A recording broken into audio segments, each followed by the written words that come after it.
What's up lads, today we have a video that should help you all know what guns and classes to be using in Rank Play Season 2 Reloaded, following the buffs and nerfs to certain attachments that came with that update. I'm going to be running through all 6 of my classes, showing you what guns I use and what attachments I have on them, and what situations you might want to use these builds in. First of all, let's tackle some of the sort of other class stuff, perks, equipment, that kind of thing. So, as you can see, I only have 6 classes here. They're all organised based on what gun I'm using, and I basically switch some of the more secondary stuff depending on what mode or what map I'm playing or what I'm doing at the time. So let's get into it. So first of all, tactical.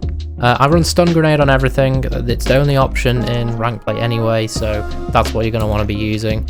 Lethal, you've got 2 options, frag or semtex. So I generally run semtex in most modes, except for search and destroy. So sometimes in search and destroy, you're going to want a frag grenade so that you can hit some spawn nades, stuff like that.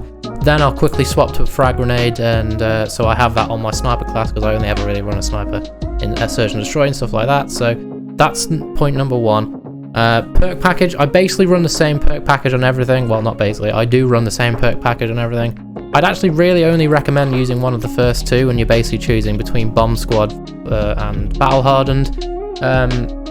It's a bit of a debate between the 2, honestly. I sort of go back and forth on it. Basically, I would prefer to not die rather than to not just be stunned for a little bit longer, right? But on the other hand, if you with lethals, you know, explosive grenades, stuff like that, in the situations where you're not going to want to die from those, you're generally going to have a trophy system down, right? But the same can be said for the tacticals and stuff like that. So it's a bit of a back and forth. But basically, ranked 1 or ranked 2 are the only perk packages I'd recommend. Some people like to put this class on their sniper class. It's basically the same as ranked 1, except you have focus instead of fast hands. So for when you're sniping and stuff like that. But I don't really see the point. I think it doesn't really help flinch as much as you want it to anyway. So and fast hands is too good to miss out on. So that's the perk packages. And finally, the field upgrade. There's only really 2 that you're going to want to pick from: Trophy and Dead Silence. You run Trophy in respawn game modes and Dead Silence in Search and Destroy as a general rule of thumb. Sometimes you want to put Dead Silence on in respawn game modes for when you are maybe running a submachine gun in the enemy's base in certain positions on the map where you don't want to get found. You might want to run Dead Silence then. That's a situational thing, easy to swap back and forth on those per class. You just have to edit the class mid-game, quite easy to do. So that's why you see that sort of all over the place through these classes. So that's kind of covering all of the sort of extracurricular class stuff. Let's get into secondaries. You've really only got 2 choices here. The one that you're going to want to run the most is a knife. This is so that you can pull it out and run faster, basically hit roots, you know, rotate on the hardpoint faster, that kind of thing. Because generally, if you're ever going to need to pull out a secondary like a pistol or something, generally speaking, if you need to do that in a gunfight, you're probably already dead. You know, with the skill players in rank play, you're probably already dead at that point. And finally, getting onto an actual gun build is the one pistol secondary you're going to be using, which is the X12. This is the build right here. You've got the barrel and the trigger action. The barrel basically, it doesn't do much. I mean, you could easily take that off. It increases damage slightly. That's not really the most important attachment. The other 2 are quite important though. So the trigger, that increases your fire rate, which with a pistol is pretty self-explanatory. It gets your kills faster. But the most important one is the rear grip,乇乂ㄒ 6. What this does is it basically lets you pull out the weapon super fast. It says pistol fast draw there, you can see. I'll load in here so you can see it. If we switch the weapon then and switch to this, it pulls out super fast. Look at that, super fast. So that's basically what you're doing there. You're pulling out really quick. So you'll probably see it better if I do this here. But you can see that it sort of pulls it out. And you still kind of have your primary out as well. You kind of put your primary down like this and you have the gun out over the top. You generally want to run that with your sniper, of course, because you're going to need a secondary with that. But the other thing you might want to run that on is hydro. On hydro, when you're playing hardpoint, when you're in the water and stuff like that, it's so helpful to have a pistol because you can actually use that while swimming, not just on the surface. So that is really helpful on that map. I think that kind of covers the secondaries, so it's time to get into the real meat of this video, the primary weapons. TAC 56. I've got 2 TAC classes, as you can notice here. So the first one is my fast TAC class, Tundra Pro Barrel, TV Line X Pro Stock, Demo Clean Shot Grip, high velocity and shark fin 90 underbarrel. So the reasoning behind this build, there's been some changes with the underbarrel this season where I mentioned it in one of my previous videos that the ADS and movement penalties on the underbarrel grips have been either reduced, it's been heavily reduced. So there's certain situations before where you would definitely run the shark fin where you necessarily don't anymore. So, but with this build specifically, this is the build that is most common online. Basically, it's a lot of the build that a lot of the pros use, and it's built to be fast, right? You ADS fast, your strafing speed is fast, and it's just a fast tack build. And so it's saying that the recoil is slightly more than the next build I'm going to show you, but generally it's still pretty controllable, and this is the build that I'm going to actually use most of the time. There's argument online about whether you need high velocity, but on this build specifically, if you took high velocity off, there's not really any other attachments I would want on this. You could maybe swap it for an optic if you wanted to, but generally I'd put an optic on a weapon that's a little bit more built for recoil and stuff like that, where it's kind of more important to be aiming straight and hitting those like low recoil shots so that you can make the most of having no recoil. On this build I don't really see the point, so I'll throw high velocity on there anyway, just because there's a slot free. So let's talk about my other tack build. So this one is a lot less popular. It's a lot more built for recoil more than anything else.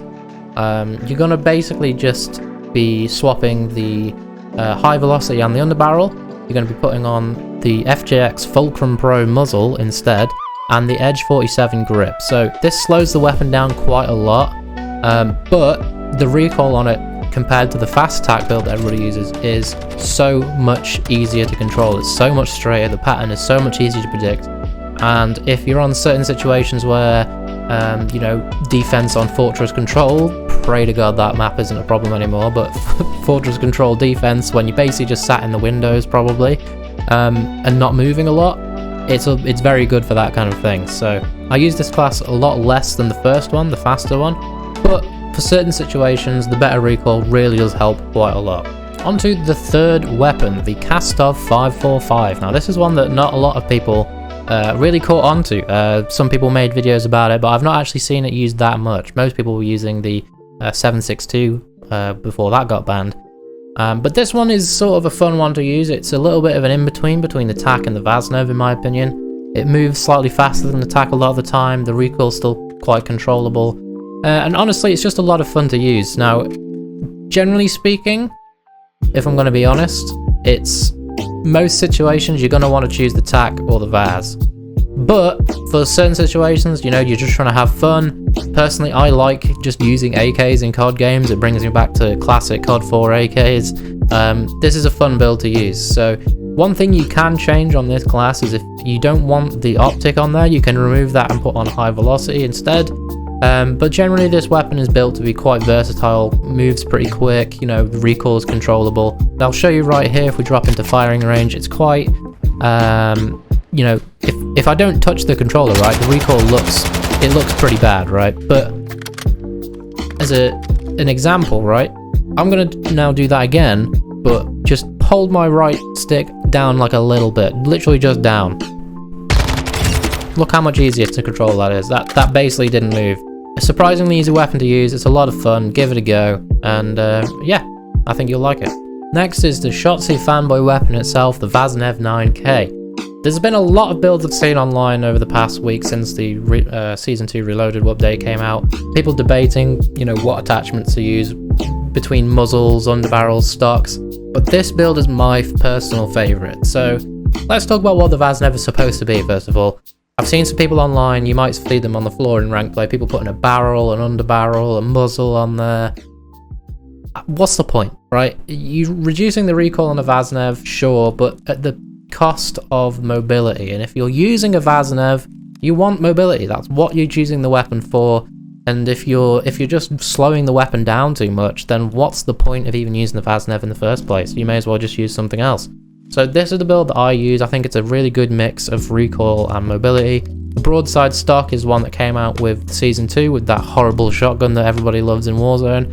It adds more mobility and it doesn't really hurt the recoil too much personally, so I can throw that on there. And underbarrel wise, there's a lot between the muzzle and the underbarrel. There's a lot of debate online. Some people like running a muzzle and the shark fin like it used to be. Some people like running just the muzzle. Some people like running on just the underbarrel. Some people just like putting the shark fin underbarrel on. That doesn't help as much with recoil, but really helps with not reducing the mobility. People have been sleeping on the Edge 47 grip. It doesn't feel like it decreases mobility any less, or decreases mobility any more than the Commando, but even on the stats, look, if we go between the Commando and the Edge 47, you can see ever so slightly that recoil control graph, that bar graph, it gets better with the Edge 47. I think that the recoil with the Edge 47 is considerably more controllable than anything else, right? So I personally would say just use this build. It's the best Vaznev that you can use. You know, it's got great mobility, you can fly around the map super quick, and the recoil's perfectly fine, you know. And if you want to throw the muzzle on it, this is another build you can try out. Put on the shark fin underbarrel and the Bruin pendulum. That's basically the build that everybody used to use, but I personally feel like the recoil on this isn't any better or worse, you know, than what it used to be. And that stray speed, I mean, you can see how much slower it is. The aim down sight speed is slightly slower. So I would leave it like this and just have fun flying around bottom maps on Fortress Control. Next is another gun I've not seen too many people use, the MP5, the Lachman sub. I told my friend about this one just a few days ago, and he's been using it ever since. It's heavily slept on. It's slightly different from the build that a lot of people use online. A lot of people will use the recoil stock and the FSS shark fin and a muzzle, or the Commando foregrip, something like that. Try this one, right? I was using the MP5 and I was thinking, wow, the recoil on this thing is so simple. It basically just goes straight up, and it goes straight up pretty slowly. So what's the point in building this weapon for having recoil control? What's the point? I throw on this stock that reduces the sprint speed slightly, but doesn't have the penalty to aim walking speed or aim down sight speed as much as the factory stock. And then I threw on this underbarrel, which basically only helps with hip fire, because let me tell you, the hip fire on this MP5 is so good. It's so underrated. It literally, you can kill people from surprisingly far away with the hip fire on this thing. It was the first thing I noticed when I started using this weapon. Trust me, give it a go. Hop into Embassy and just run into Orange, hip fire people up. It's a great time, and yeah, give it a go. And finally, the cool kids class, the sniper. The SPX is kind of the only one you'd really want to be using. Some people like using the MCPR, but personally it's too slow. I would rather just use the SPX and deal with a hit marker every now and then. This is the build I go for. It's basically the fastest one that you can go for, but there's a couple of variations on this that I want to show you that might help you out. So first of all, high velocity, there's really no point in having it. You only put it on if you don't have another slot to fill, because the bullet velocity on the snipers is so fast for multiplayer anyway. High velocity is only going to really make a difference at distances in Warzone. You know, no multiplayer map on this game, especially in ranked play, is going to have you sniping at a distance where high velocity is going to make any difference. The only reason I have it on is because with this build, there's no other slots to fill. So this is my favorite build that I've been using, but here's some variations on that. So first of all, I'll take off high velocity just so I have the slot-free optics. So the default optic, I'll drop into firing range quickly and show you. The default optic is fine, you know, it's quite zoomed in. The sort of actual optic cross is fine. It's got this pointless amount of zoom in there. It's perfectly serviceable, no problems with it. However, if you want a even better sight, go for the DS Farsight 11. Let me show you this one. So it looks a bit dumb. It's a little bit too small for the weapon. Personally, it looks a bit bad. But look at this sight picture. You can see everything. Everything around the scope, like outside of where you're actually scoped in, it looks great. You've got this nice red dot in the middle to help you pick where you're actually aiming. And it's got an actual useful difference in the amount of zoom it has. You know, you've got this for where you're holding relatively close angles, maybe running around the map a little bit, and if you want to try to get a quick scope.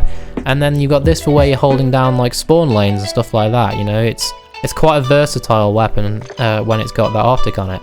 And the other difference is you can take off this this barrel. I wouldn't recommend putting any of the other barrels on because there's really no point for the amount of, you know, downsides they have. But if you take it off, you're going to increase your damage range slightly. You might find that you have slightly less hit markers, but personally, the times where you're going to get a hit marker with this barrel on, probably the time you're going to get a hit marker with no barrel on either. So there's really not much point in that. This is the build I recommend. This is the one I use. I might mess around and put the optic on sometimes, but generally I'm fine without the optic. And I think it's just because the gun looks better, to be honest. That's the only reason I don't put the optic on, because the gun looks better. But if you ever see me using an optic on this, that's going to be the only difference in the build. And that is everything. Hopefully that helps you out and gets you climbing those ranks in rank play. If any of these builds get updated, I'll make edits to the pinned comment in the comment section down below. Speaking of which, if any of you use any of these builds and have some thoughts, leave them in the comment section below. If you like the video, please leave a like. If you'd like to see more of my videos, especially ones where I'm going to be playing much more rank play, please subscribe to the channel. We'd appreciate that very much. And other than that, enjoy the rest of your day, guys.